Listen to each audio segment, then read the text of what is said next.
कि अगर भारत पाकिस्तान के खिलाफ कोई भी कदम उठाता तो हम अपनी एटमी हथियारों के जरिए दिल्ली को 5 मिनट में एक बटन दबाने की सूरत में खत्म कर सकते थे। तो रुको जरा, सब्र करो। कि 2021 के बाद भारत की इंटेलिजेंस एजेंसी रॉ ने पाकिस्तान में मुतादिद अफराद को कत्ल करने के लिए एक खुफिया मुहिम चलाई। तो बहुत बड़े होशरुबा इंकशाफात इस रिपोर्ट में हुए हैं। देखिए, ये पहली दफ़ा नहीं हुआ है। ये हिंदुस्तान जो है, ये हरकत जो इस किस्म की जो यानी काबिल नफ़रत हरकत है, बहुत अरसे से करता चला आ रहा है। अच्छा, जिस तरह के इजराइल इस तरह के काम करता था और अब उन्होंने भारत में भी करने शुरू कर दिए हैं। मैं समझता हूं कि भारत का ये सारे का सारा जो नेटवर्क था ये एक्सपोज हो गया है शामी साहब। उसकी वजह ये है कि पाकिस्तान तो बहुत पहले से लगा हुआ कह रहा था कि देखें इंडिया पाकिस्तान के अंदर ऐसे लोगों को टारगेट कर रहा है। कुछ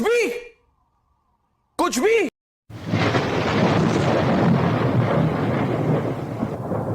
नमस्कार दोस्तों, क्या हाल है। होप करता हूँ कि आप ठीक होंगे और स्वागत करता हूँ आपका हिंदुस्तान डॉट में। दोस्तों, पाकिस्तानी मीडिया कहते हैं कि इंडिया ने पाकिस्तान का जीना हराम कर दिया है क्योंकि Indian intelligence agency raw Pakistan में घुस के इंडिया के दुश्मनों को निपटा रही है।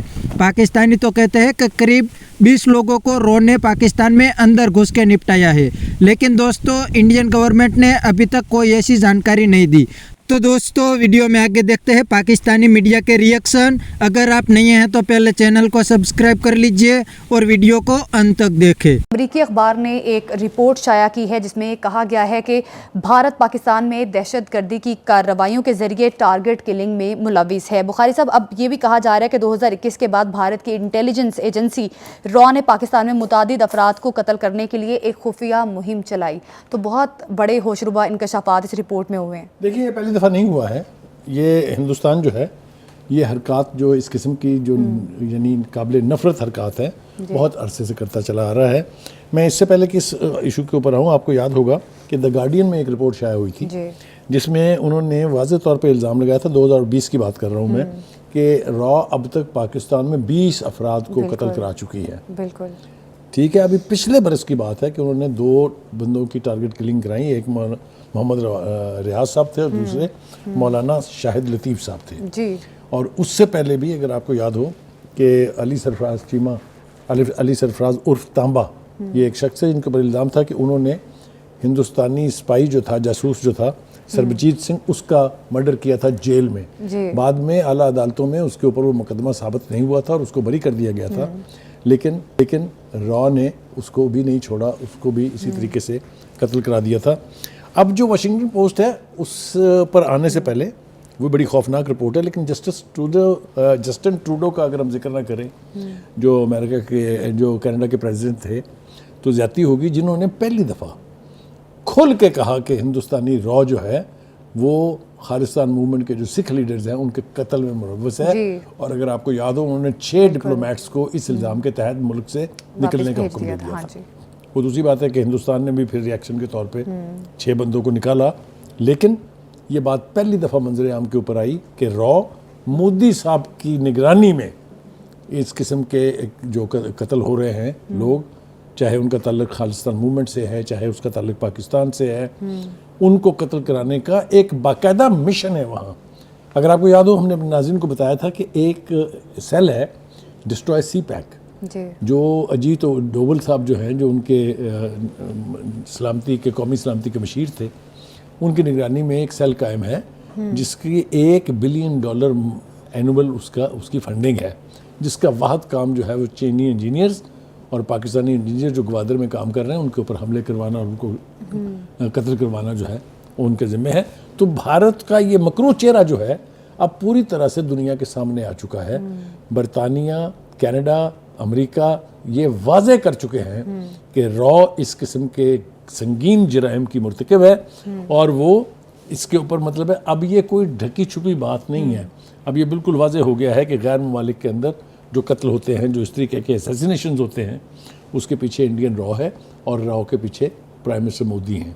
तो ये सारे जो हकायक सामने आए हैं, उसके बाद अब मेरे नहीं ख्याल कि किसी को कोई शुबा होना चाहिए या किसी को कोई गुंजाइश देनी चाहिए हिंदुस्तान को। हिंदुस्तान इस किस्म के काबिल नफ़रत जराइम जो हैं और हौलनाक जराइम जो हैं उसका मुजरिम है।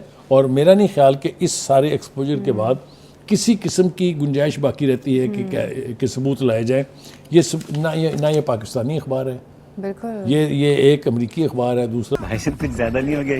ये जो आज वाशिंगटन पोस्ट ने तो बड़ी तफसीली रिपोर्ट छाप दी और हम भी ये देख रहे हैं कि यहाँ ऐसे लोग निशाना बनाए जाते हैं जो तारीख आज़ादी है, कश्मीर से जुड़े हुए हैं, या यहाँ जो हम अपने भाइयों की मदद कर रहे हैं अखलाकी तौर पर या सफारती तौर पर या सियासी तौर पर, उनको कत्ल किया जाता है, निशाना बनाया जाता है स्लीपर सेल्स के जरिए। और ये जो है, ये रविश जो है, हम किस तरह इसका सद्भाव कर सकते हैं और किस तरीके से ये इंडियन एजेंसीज जो हैं उनको एक वापस धकेल सकते हैं, लगाम डाल सकते हैं। बहुत शुक्रिया शामी साहब, सलमान साहब। देखिए शामी साहब, आप खुद अपने इंट्रो में कह रहे थे जिस तरह कि इजराइल इस तरह के काम करता था और अब उन्होंने भारत में भी करने शुरू कर दिए हैं। मैं समझता हूं कि भारत का ये सारे का सारा जो नेटवर्क था ये एक्सपोज हो गया है शामी साहब। उसकी वजह यह है कि पाकिस्तान तो बहुत पहले से लगा हुआ कह रहा था कि देखें इंडिया पाकिस्तान के अंदर ऐसे लोगों को टारगेट कर रहा है। शामी साहब, आपको पता है पिछले साल कतर ने 9 नेवी के जो इंटेलिजेंस के लोग थे उनको पकड़ा, सजाएं मौतें दी। नरेंद्र मोदी ने जाके स्पेशल रिक्वेस्ट की कतर से और उनको माफ किया गया। मैं कतर की बात कर रहा हूं। कनाडा से शामी साहब इसी वजह से और अमेरिका से जो रॉ चीफ है उनको निकाल दिया गया और ये 50 साल बाद ये ऐसी वाकया हुआ है कि इस वक्त इंडिया की रॉ की प्रेजेंस नॉर्थ अमेरिका में मौजूद नहीं है।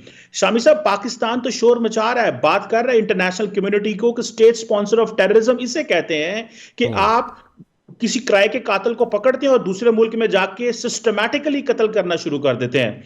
शामी साहब, पाकिस्तान तो अपनी बात कर रहा है, लेकिन आपको पता है कि मालदीव्स के अंदर अभी वॉशिंगटन पोस्ट की कल की रिपोर्ट है कि इंडिया नहीं चाहता था कि मौजूदा सदर प्रेसिडेंट मोहम्मद मुइज़्ज़ू आए और वो फॉर्मर प्रेसिडेंट नशीद और साले को लेके आना चाहते थे और उस सिलसिले में $6 मिलियन, ये वॉशिंगटन पोस्ट कह रहा है कि $6 मिलियन भी रख लिए गए थे कि अगर नशीद जीत भी गया तो उसको इंपीच करें। सो इंडिया के ये जो फुटप्रिंट्स हैं जिसमें वो नॉर्थ अमेरिका में भी एक्सपोज हुआ है, मिडिल ईस्ट में शामी साहब एक्सपोज हुआ है। तो दोस्तों, ये था पाकिस्तानी मीडिया का रिएक्शन और आपने वीडियो में देखा ना, पाकिस्तानी मीडिया तो बौखला गए हैं क्योंकि वो इंडिया के सामने कुछ भी नहीं कर सकते।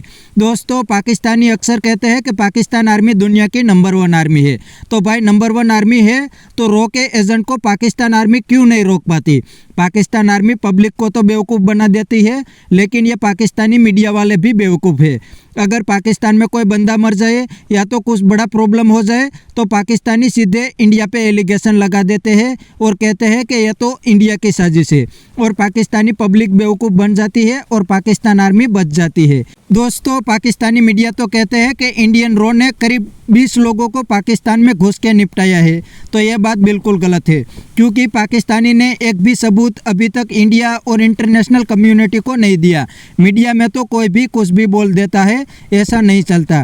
तो बस दोस्तों, आज के वीडियो में इतना ही। यह था पाकिस्तानी मीडिया का रिएक्शन। अगर आपको यह वीडियो पसंद आया है तो वीडियो को लाइक शेयर कर दीजिए और चैनल को सब्सक्राइब करना मत भूलिए। थैंक यू, मिलते हैं नेक्स्ट वीडियो में।